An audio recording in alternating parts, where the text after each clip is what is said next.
جب ایک inclusive development سب سمجھتے ہیں کہ ہم اس قوم کا حصہ ہیں، تو یہ جو آپ کا جو کانسیپٹ ہے انکلوسیو گروتھ کا، یہی جب میں مدینہ کی ریاست کی بات کرتا ہوں تو وہ پہلی دفعہ یہ کانسیپٹ آیا تھا انکلوسیو گروتھ کا. انہوں پہلی دفعہ دنیا کی تاریخ میں فیصلہ کیا گیا کہ ہر کمزور طبقے کی اسٹیٹ ذمہ داری لے گی.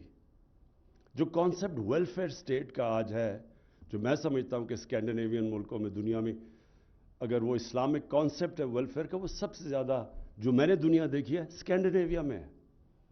ہر طرح ایک ریاست اپنے کمزور طبقے کی ذمہ داری لیتی ہے، وہ پھر اسٹیک ہولڈر بن جاتا ہے اس ریاست کو بچانے کے لیے، وہ اصل فورس بن جاتا ہے. ہر شہری پھر اس ریاست کو بچانے کی کوشش کرتا ہے. آپ اگر انکلوسیو اسٹیٹ کا دیکھنا چاہتے ہیں سیکیورٹی اور انسیکیورٹی، تو صرف ہندوستان کی تاریخ دیکھ لیں.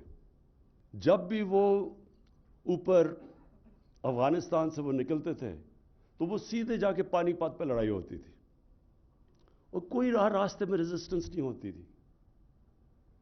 اس کی وجہ کیا تھی کہ فیوڈل سسٹم تھا.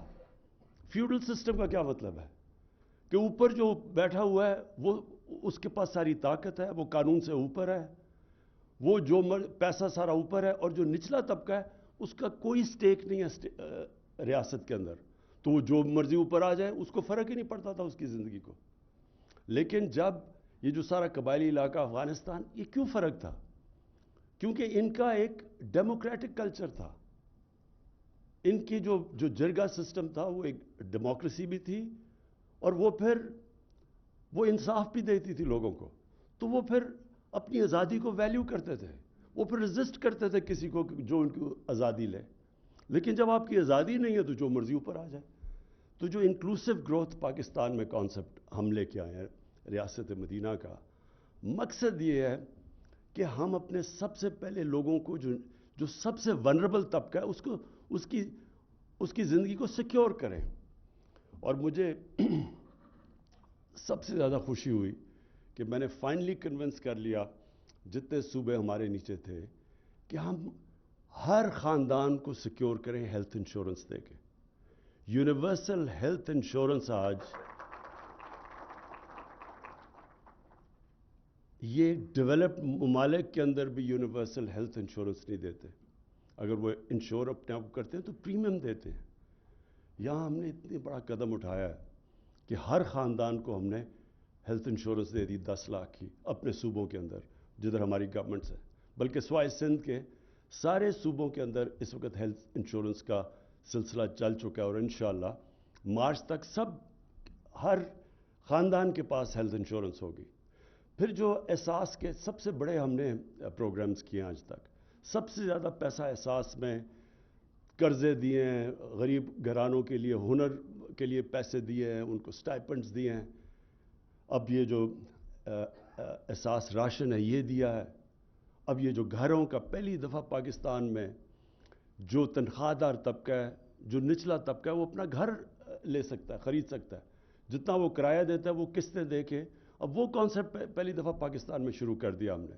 بڑی مشکل سے سارا اس کو اس طرف لے کے آئے ہیں. یعنی جو بینکنگ سسٹم تھا وہ قرضے نہیں دیتا تھا عام لوگوں کو، تنخواہ دار کو. ہمارے میں پاکستان میں 0.2% مورگیج فائنینسنگ تھی.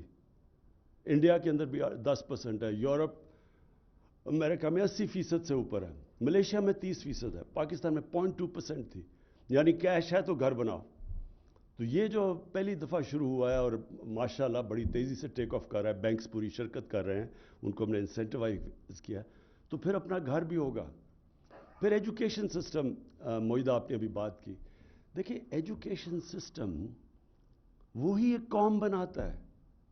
ہمارا ایجوکیشن سسٹم میں جو کلونیل ایجوکیشن سسٹم تھا، انگلش میڈیم، وہ تو تھوڑے سے لوگوں کو انہوں نے بنایا تھا جن کے ذریعے انہوں نے ساری ہندوستان کے اوپر حکومت کی تھی. تو وہ سسٹم بجائے ہم سنتھسائز کرتے، ایک نیشنل کریکولم بناتے. 3 ٹیئر سسٹم آ گیا، ایک انگلش میڈیم، پھر اردو میڈیم، اور پھر دینی مدرسے. 3 پیرل سسٹم چلنے شروع ہو گئے پاکستان میں. اس کے بڑے کانسیکوینسز ہیں سوسائٹی. کبھی بھی سوسائٹی کے اندر اس طرح کی آپ 3 ٹیئرڈ سسٹم نہیں کرتے, اور اس کے اندر بھی کلاس آ گئی. سب سے پیسے والے اوپر, اس کے بعد نچلے, اور پھر جو سب سے ڈپرائیوڈ قیدوا تھے وہ تیسرے ٹیئر میں چلے گئے. اس کے بڑے کانسیکوینسز ہیں. 25-26 لاکھ بچے دینی مدرسے میں, کوئی 3.25 کروڑ بچے اس میں اردو میڈیم میں, اور 8 لاکھ بچے انگلش میڈیم میں. تو یہ سسٹم ایک تو اس بالکل ناانصافی کے اوپر بلٹ ہے. ہم ایجوکیشن اپارٹھائڈ پیدا کر رہے ہیں, پھر 3 ڈفرینٹ کلچر بنا رہے ہیں. قومیت کیسے آئے, ایک ملک ایک طرف کیسے جائے؟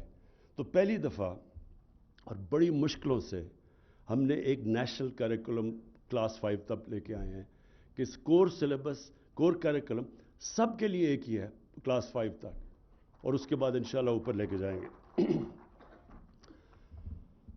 جو چیلنج ہے پاکستان کا وہ ہے رول آف لا. یہ کوئی بھی دنیا کا آپ ملک دیکھ لیں, وہ خوشحال ہو ہی نہیں سکتا رول آف لا کے بغیر. دنیا کی تاریخ اٹھا کے دیکھ لیں.